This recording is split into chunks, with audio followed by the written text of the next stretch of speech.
working with Carbon. I know that I have tremendous shoes to fill. So many people have wonderful relationships with Joni, and I hope that I'm approachable and friendly, and I just would like to be part of this family.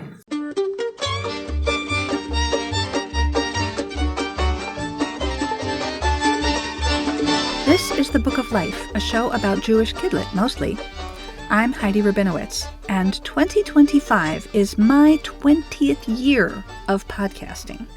To celebrate that anniversary, I've started a Substack where you can receive podcast show notes, a transcript of each episode, and Jewish Kidlit news right in your inbox.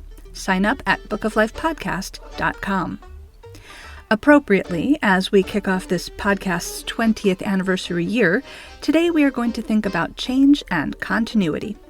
We say goodbye to an old friend, Joni Sussman, who is retiring after 20 years of leading the Jewish children's publishing company, Carbon. And we'll say hello to a new friend, Fran Greenman-Schmitz, who will be taking up the reins at Carbon. I've been in this business a long time, so I remember when Joni started at Carbon. This is her 4th live conference interview on the show, and of course it's Fran's first. Joni is the winner of the Sidney Taylor Body of Work Award for her many contributions to the field of Jewish Kidlit. To give you some context, the oldest publisher of Jewish books in English is the Jewish Publication Society, founded in 1888. But Carbon is the oldest publisher to exclusively focus on Jewish children's books. It was founded 50 years ago in 1974, so happy anniversary to Carbon.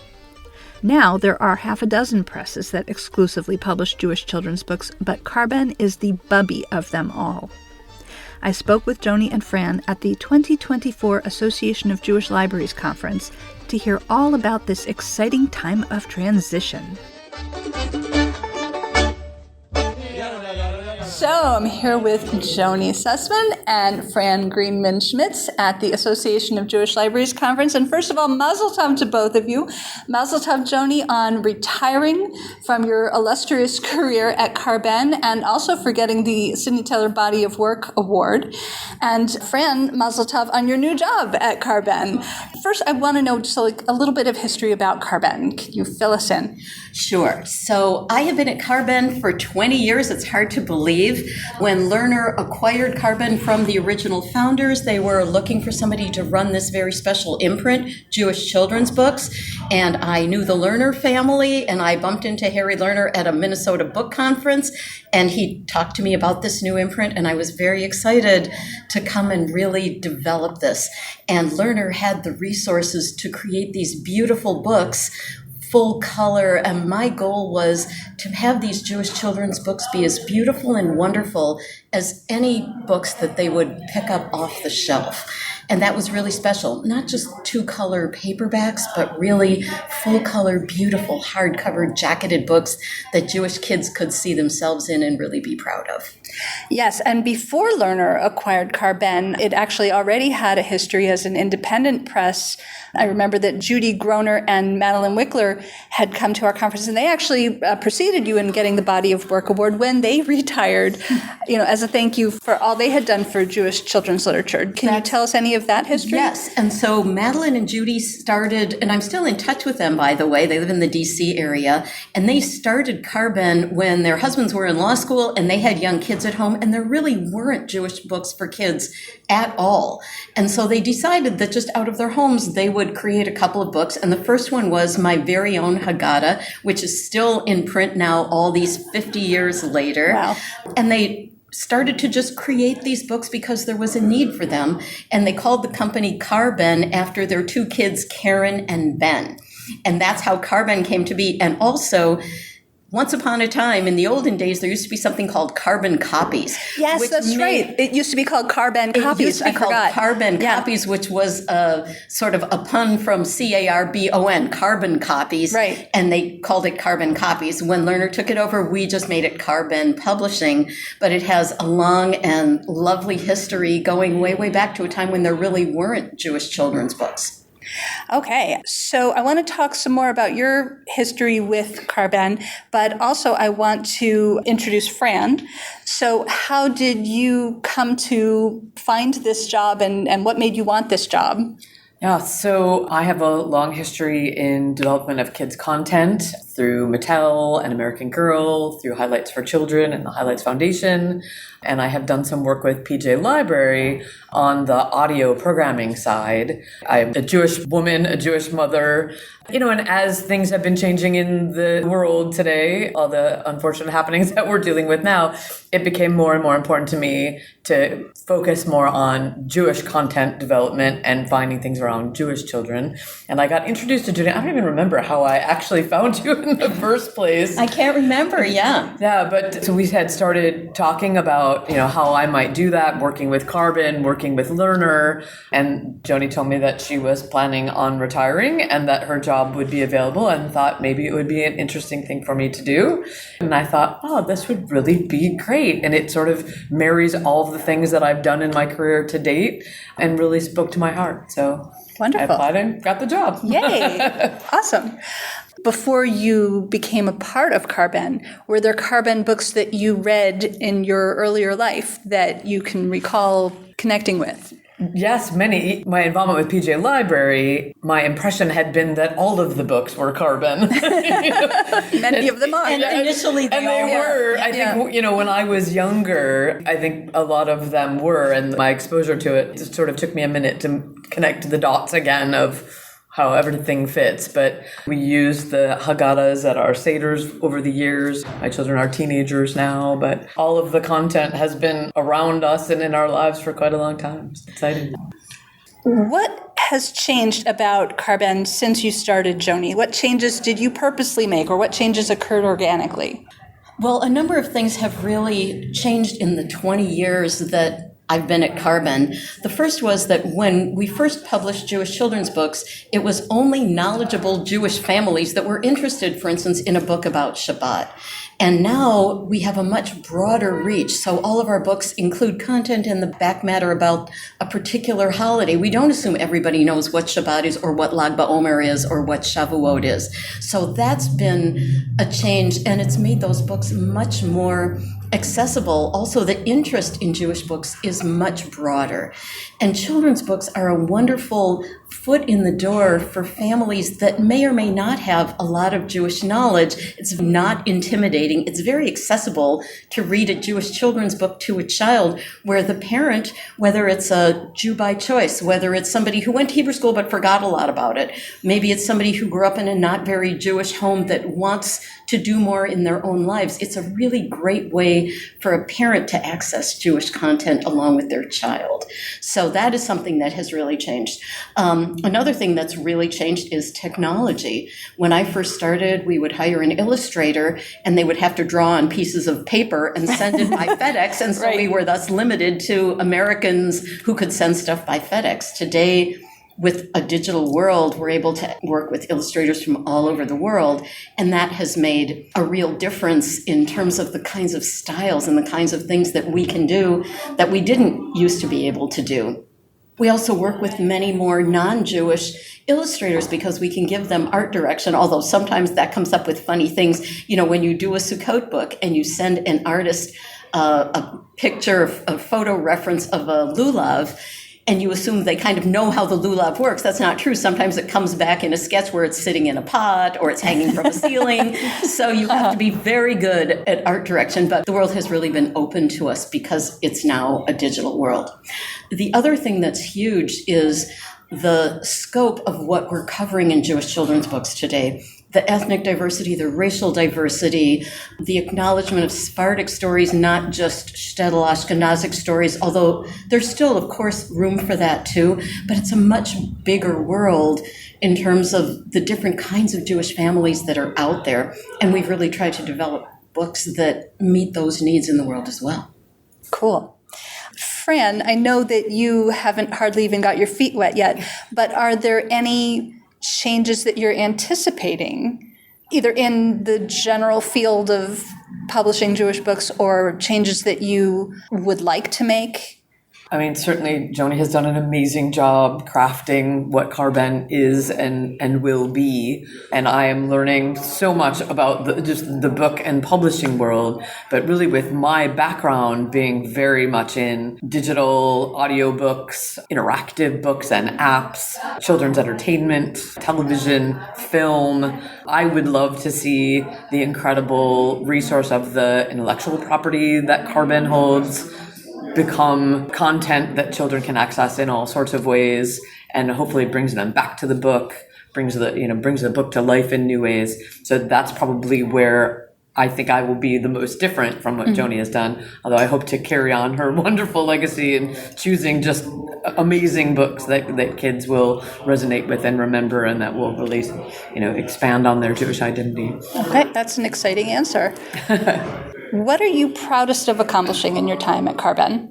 When I first started, we did very traditional Jewish books, a book about Hanukkah, a book about Sukkot, a book about Shabbat, and we've greatly expanded the kinds of books that Carbon is doing. For instance, recently we did a book called Zhenyu and the Snake, which is a Rabbi Akiva story that's retold in ancient China by Erica Lyons, who lives in China, and we just set the story in a different world and use different sorts of illustrations. And I think to just expand the way children look at some of these traditional Jewish stories and put them in different settings has been really interesting and fun, and a good way to expand our reach into the larger community, because books like that have done well even outside the Jewish community. Mm-hmm. And that is something else that I would mention, that we used to assume that all our readers were Jews and that we were Jewish publishers, and that's what we did. But now there's a great interest in diversity even outside the Jewish community, and Jewish books are included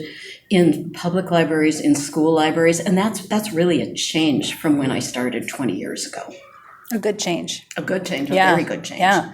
And an opportunity as well, because I think what we're seeing in the world today is just a lack of knowledge, education, and experience around what is a Jew, what does it mean to be a Jew, what is Israel all about. And I think bringing this content into a place where kids of all types can learn will help us in the future too. Yes, absolutely. The challenge of children's books about Israel, that is, I think, going to be a big challenge in the next couple of years, partly depending on how all of this plays out. We publish many books about Israel, and we encourage authors to send us non-political manuscripts about Israel. Miri Leshem Pelly's A Feather, a Pebble, a Shell was a great example, Wonderful. and Beautiful is book. even doing well in the non-Jewish world because it's not political. But I think one of the challenges going forward for the next couple of years will be grappling with Israel stories and getting them out into the world. That's going to be an interesting time for Fran. Yeah, I'm actually really excited about that. I think there is an opportunity because I think there are many people who really are realizing that they just don't know the history of Israel, the relationship of Israel and the Jewish people. And I think starting with children, both Jewish children and non-Jewish children, and helping expose them to all of this content will be amazing. And I hope that authors don't shy away from the subject and really take to heart, how do I tell this story for very young children so they can learn? What advice, Joni, do you want to give Fran as she gets started? I think the biggest trick in being a children's book publisher is picking the books. We get over 1,000 manuscripts a year. I read them all personally, and Fran will too. With picture books, after a while, you can tell from the beginning whether it's an absolute yes or an absolute no, and then there's all the maybes in between. So I think learning how to pick the books, getting a sense for what the market wants and what we want. And sometimes we're, for instance, going to be doing our very first serious transgender picture book about a Jewish child. And we're not going to sell 1 million copies of that, but it's really important to get a book like that out into the world. And our very popular Hanukkah books and Sammy Spider books are maybe going to cover the fact that this transgender book may not sell 1 million copies, but it's going to be out there making a difference for some kids. Mm-hmm. So I think for Fran to get used to how do we pick our books? How do we put a season together? If we're publishing 10 books in a season, how do we pick which 10 we're going to do? I think that's really the biggest challenge of being a publisher. The rest of the things, there's editorial, there's art direction, there's a million other things that we do, sales and marketing, and Fran's going to have that nailed. She comes from that world. The book picking, I think, is the biggest challenge and the biggest win. And probably the most fun? Definitely the most fun. I would say that, the world that I come from, we're usually commissioning stories or saying we want a story about this. So being able to have that freedom of here's a selection of hundreds of options and choose the ones that you think will resonate the most, will bring the most good into the world. That's very exciting and kind of feels like an awesome responsibility. So, Joni, we talked about what you're proud of. Is there anything you wish you could have a do-over or that the stars had aligned differently? There's a couple of books that I actually missed out on. One of them is The Miracle Seed. That graphic novel came to me. It's expensive to produce graphic novels because they're full color and many pages. And I had read the story and I thought, I don't know if this is going to do well. And then, of course, in the end, it's a lovely book. The other one is I got a book right when the Ukrainian war started with Russia. I got a picture book biography of Volodymyr Zelensky. And, Jewish guy, interesting. He was a comedian. He became a politician. And then I thought it takes me 2 years to do a book. 2 years from now, nobody's going to remember Zelensky. I was totally wrong. And somebody else picked that up. So that's one, that I regret having missed out on.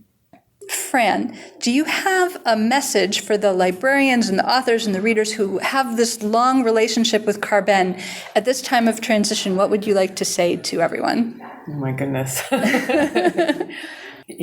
I know that I have tremendous shoes to fill, and so many people have wonderful relationships with Joni, and I hope that I will over time be able to build some of those relationships as well. I encourage people to reach out to me. I will do my best to respond, even if it's just a few words of nice to meet you, and I hope to be more visible in this space. This is my first conference, and I'm excited for that.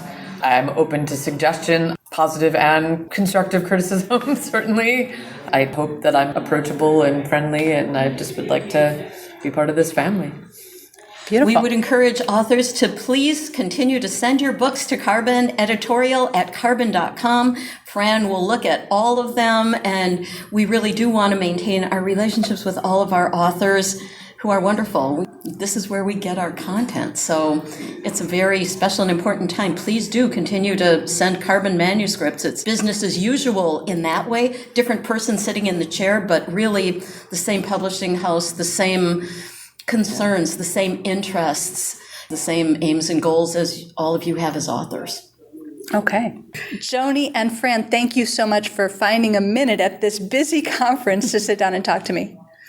And thank you so much for inviting us, Heidi, to speak. I do want to give a shout out to the Association of Jewish Libraries. You guys are wonderful people. You are the ones who get Jewish books out into the world. It's one thing for Fran and me to produce them. It's a different thing for you to introduce them to children and to families. And I have wonderful things to say about AJL, and I appreciate everything that you've given to me over the last 20 years. It's a wonderful organization. Thank you.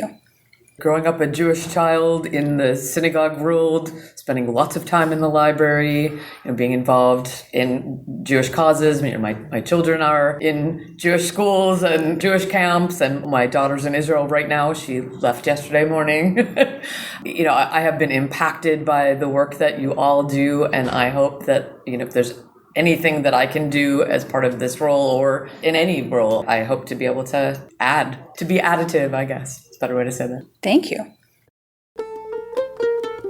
Don't forget to sign up for my Substack at bookoflifepodcast.com so you can get podcast show notes, transcripts, and Jewish Kidlit news delivered directly to your inbox. And tune in next time as we kick off Sydney Taylor Book Award season with an interview about One of a Kind, the new picture book biography about Sydney Taylor herself.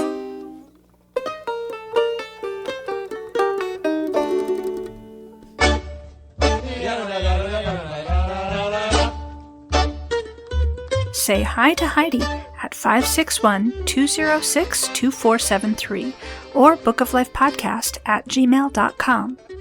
Check out our Book of Life podcast Facebook page or our Facebook discussion group, Jewish Kidlit Mavens. We are occasionally on Twitter too, at Book of Life Pod. Want to read the books featured on the show? Buy them through bookshop.org/shop/Book of Life to support the podcast and independent bookstores at the same time. You can also help us out by becoming a monthly supporter through Patreon. Additional support comes from the Association of Jewish Libraries, which also sponsors our sister podcast, Nice Jewish Books, a show about Jewish fiction for adults. You'll find links for all of that and more at bookoflifepodcast.com. Our background music is provided by the Freilach Makers Klezmer String Band. Thanks for listening, and happy reading!